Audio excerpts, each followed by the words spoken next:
Hi-ho, everybody, and welcome to The Muppet Show with our very special guest, an entire Pride Parade! Yahoo! In all seriousness, this is a topic that has always meant a lot to me as a creator, so I'm very excited to finally be talking about it today. For those of you who don't know, the Muppets are a colorful cast of puppet characters known for their absurdist comedy sketches or films, and they have had an important place in the queer community for a very long time. It all started back in the year 1954, where an ambitious high school student began creating puppets at the ripe age of 18.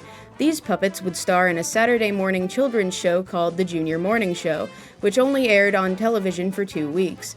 The student who worked on these puppets was none other than Jim Henson, who would go on to develop his very own puppet show the very next year.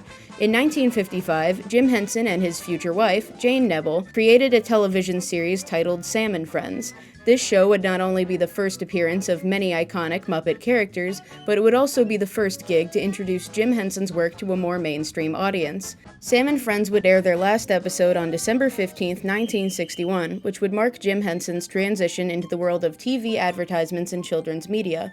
With the success of Sam and Friends, Henson would appear on a variety of talk shows, but he would also become well known for his work on a series of Wilkins coffee commercials. Why are we climbing this tree? For Wilkins coffee. I don't want any. On guard, salute Wilkins coffee. But I don't drink Wilkins coffee. Some learn, some don't. In 1966, Henson was hired to design a cast of puppet characters for an educational children's show, and in the year 1969, the hit show titled Sesame Street would begin to air. Since Jim Henson was able to keep the rights to the Muppet characters he created for the program, he would happily waive his performance fees during his time on Sesame Street, where the cast and crew would quickly form a very tight bond. In the 1970s, Jim Henson had begun searching for ways to create a puppet show for all audiences, including one of his notorious early versions of The Muppet Show called Muppets Sex and Violence. While this first show didn't go over well with critics, we'd finally see Henson's creative vision brought to life on screen with the 1976 debut of The Muppet Show. From that year forward, the rest was history. While the Muppets were created to appeal to all audiences, it didn't take very long for them to garner a huge fanbase in the LGBTQ community. This was the result of many different factors, some of which can be seen both in Muppets media and behind-the-scenes events influencing the direction of the Jim Henson Company's many projects. The most important figure in the history between the Muppets and queer people is none other than Richard Hunt, who has been since praised for the heart and soul that he brought into each production. Just like Jim Henson himself, Richard Hunt ventured into the world of puppeteering when he was 18 years old, which was also the age when he joined the Muppets team with a job performing on Sesame Street. While Richard started off with a few background roles on the show, he'd quickly work his way up to larger characters, such as Gladys the Cow, who is definitely based on drag queen characteristics of the 1970s. Although Richard Hunt himself identified as a gay man, he couldn't put this part of himself into his performances on Sesame Street beyond a few queer-coded voices or mannerisms. However, when Jim Henson began production on The Muppet Show, Richard Hunt would be able to have much more creative freedom with his work. Henson wanted the Muppets to pander to a demographic of young adults, with sly jokes that he couldn't get away with on educational children's programming, and he wanted Hunt's vision to play a major role. If you want to learn more about Richard Hunt's legacy as a performer and writer, I'd suggest watching Matt's video on the topic. He goes much more in depth about Richard's personal life, and it's definitely a video worth your time. In fact, he also wrote an article that connects to the video, which helped me out a lot when I was looking for media to read about the history of these puppeteers. Go check it out. With that being said, Richard Hunt's influence on the series would soon evolve beyond a few inside jokes and sly winks to the camera. Many of the characters he performed and wrote for would go on to become beloved by the queer community and well known as gay icons. Dr. Bunsen Honeydew and Beaker had initially been conceived as close friends, but the intimacy of their relationship would come into question as the franchise progressed. One of the earliest appearances of this was episode 418 of The Muppet Show, where Bunsen would say that Beaker looked hauntingly attractive today and caress his shoulder. There are other small references to this relationship in The Muppets at Walt Disney World, Muppets Tonight, Muppetisms, and Muppets Christmas Letters to Santa. There are also 2 music videos where Beaker sings a cover song, with a picture of Bunsen on his desk in Dust in the Wind, and Beaker pretending to go on a date with fake versions of Bunsen in Flowers on the Wall. In the 2015 Muppets series, they're also seen wearing each other's clothes, and in a live show titled The Muppets Take Two, Bunsen kisses Beaker on the cheek. Bunsen and Beaker, why are you wearing each other's clothes? If it happens outside of work, we don't owe him an explanation. Statler and Waldorf were a bit less on the nose with any outright queer coding, but fans have still speculated that the pair bicker like an old married couple. The most well-known hint at either character's sexuality occurred when Statler mentioned that he once dated Lionel Barrymore, whose name I probably just butchered. Additionally, Waldorf also brings his wife, Astoria, to visit the Muppet Show in episode 413, and his wife is basically just a Statler puppet in drag. Other queer-coded characters are Gladys the Cow, as I mentioned before, and Scooter, who Richard Hunt had actually based off a younger version of himself. While there may not be a lot of coding in his character on screen, it's hard to deny the fact that the character had become a vessel for Richard Hunt himself to act with a puppet that he really connected with. Scooter had been a young, bright-eyed upstart joining the Muppets team, just as Hunt himself once had, and the character has a few quirks that align with common gay mannerisms. In fact, Richard Hunt had been the only openly gay performer on the Muppets team, and he put a lot of his own experiences into his work, which we can see in an episode of Fraggle Rock, so it's important to take this into consideration when discussing any of his characters. Finally, the couple that I'm sure you've all been waiting for, Bert and Ernie. This idea originated from the fact that the two puppets live together, share a bedroom, and have a very intimate relationship in the series. There was a controversy about this claim back in 2018, when a former writer on Sesame Street claimed that he wrote the pair as a gay couple, but many other creators at the studio backtracked the statement to claim that they were only best friends. The only moments I'd seen from Sesame Street with any coding were when Bert and Ernie dressed up as a couple for a play, but they didn't have any romantic interactions on stage. The majority of this idea seems to be more from the interpretation of queer audiences, who like to identify with Bert and Ernie as a healthy example of a gay relationship.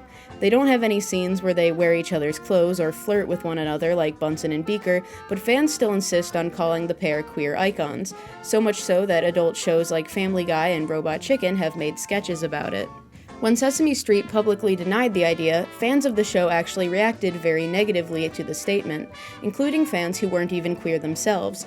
Thus, in September 2018, Frank Oz acknowledged the controversy in a tweet.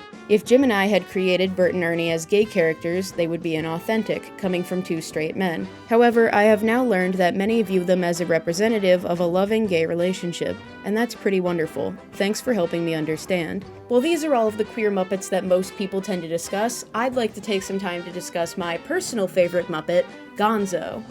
His first appearance, like many other classic characters, was back in the very first episode of The Muppet Show that aired in 1976. Ever since his creation, one of Gonzo's most iconic character traits was that nobody ever knew how to define him. Kermit was a frog, Fozzie was a bear, Miss Piggy was a pig. But what was Gonzo? It seemed that there wasn't anyone else quite like him. In an article by Aidan Elizabeth, she writes this: in the 1981 film, The Great Muppet Caper, Gonzo was shipped off to England in a crate labeled whatever, and the ambiguity of his identity became more formal. Gonzo was whatever. His species and identity would remain undefined because they didn't need defining. I couldn't have said it better myself, and this aspect of the character has stuck with me for a very long time. I'm a hardcore Muppets fan, so I know that there are going to be some of you that start typing in the comments section, but Rainbott, there's the film Muppets from Space where they say that Gonzo's nailed. I know. Shut up. I'm sorry, but shut up. That film, in the Muppets canon, is a movie that the Muppets made. Like, they were actors in the movie. There are a lot of Muppet movies that exist in the Muppets canon that have later been retconned to just be the Muppets acting as themselves. This is because a lot of the Muppet creators actually believed that it was a mistake to try to label Gonzo with anything. Like, they didn't like sticking with the aliens idea, and they just wanted to keep it as a one-off movie. They didn't want that to define the character, and honestly, I'm really glad that that's the approach they took. I would have done the same thing and gone back to retcon it. The queer community absolutely fell in love with Gonzo, excited to see a character in popular media that embraced being undefined by labels. Personally, I've had a lot of experience with that growing up. When I was younger, I never had the words to describe who I was or what I wanted to be, and that's a very common experience for queer people of many identities. It wasn't until I entered high school that I really knew myself well enough to find labels that I'm comfortable with, and all those labels can be very affirming. It may seem stupid, but finding the vocabulary and pronouns that perfectly fit you is extremely comforting. When people began to address that I was non-binary, it felt like they were addressing me for the very first time, not someone else that I was supposed to be or expected to be. It felt like they were actually talking to or talking about me. However, it can be hard for some people to choose those labels because it can feel very restrictive, and that's something I empathize with a lot as well. I spent years fighting to figure out who I was and relieve myself from the restrictions of gender binary, so I've always been afraid of falling back into some other category that would begin to restrict how I want to express myself again.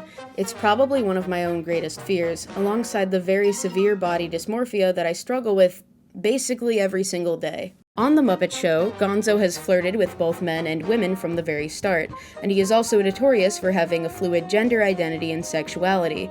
Sure, Gonzo uses he/him pronouns, but pronouns do not define someone's gender. Like, hell, I usually lean more masculine for fashion, but I still identify as completely androgynous. In The Muppet Show, Gonzo even sings a love song with Gene Kelly, who says that the duet is a bit weird at first, but Gonzo doesn't think it's weird at all. Miss Piggy, you've got to change for Pigs in Space. Oh, Gene, I'm so sorry. I must go talk. We haven't finished our song. That's okay. You can sing it to me. What's it called? You wonderful you. Perfect. You Wonderful you.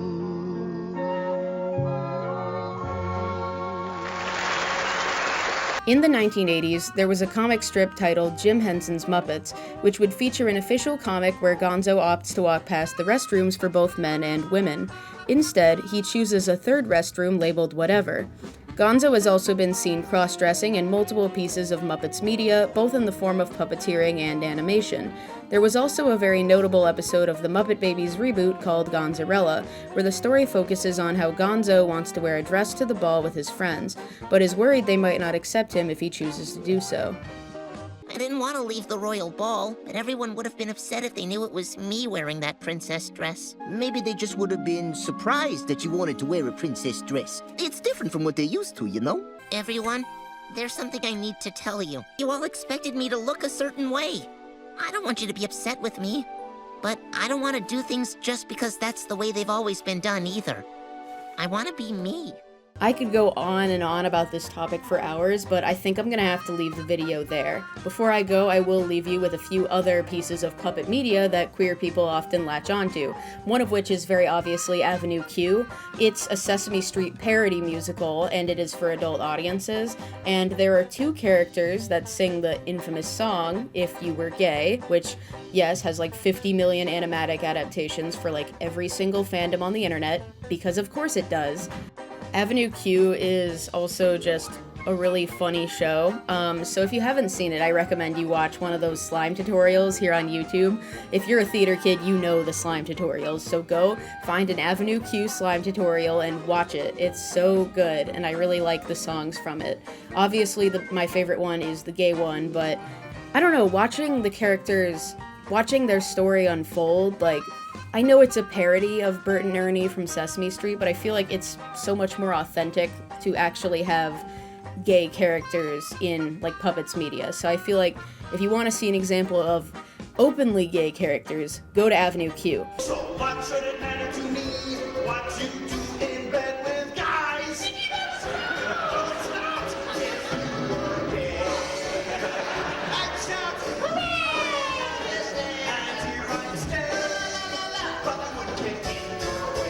If you want an example of puppets that queer people just obsess over for no reason, not for no reason because it's a really good show, but you should watch Don't Hug Me, I'm Scared. Gay people love Don't Hug Me, I'm Scared. So much so that we gave the nameless characters names and then began shipping two of them together.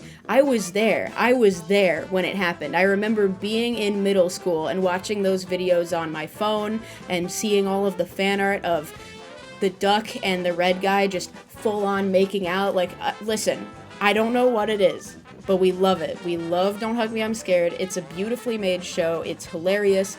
I recommend supporting the creators in any way you can by either watching the original web series or watching the new TV show, because the TV show is longer, but I feel like the writing and quality of production has improved a lot since the web series. There's also, of course, the infamous Potter Puppet Pals, and while the author of Harry Potter might be transphobic, the creator of Lemon Demon certainly fucking isn't, and gay people love Lemon Demon, so a lot of us grew up watching those stupid puppet videos. Draco likes bowling, Draco likes cartwheels, Draco likes fire.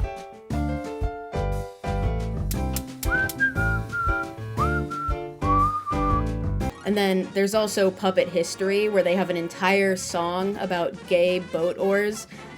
I had to research gay boat oars for this video. The entirety of Labyrinth also just kind of feels gay, and I don't have any other way to describe it, but if you watch the movie, you'll know what I'm talking about. If you're more of a funny, silly, haha guy, there's also Randy Feltface, an Australian comedian who uses a puppet in all of his sets and is not problematic for once. Yay!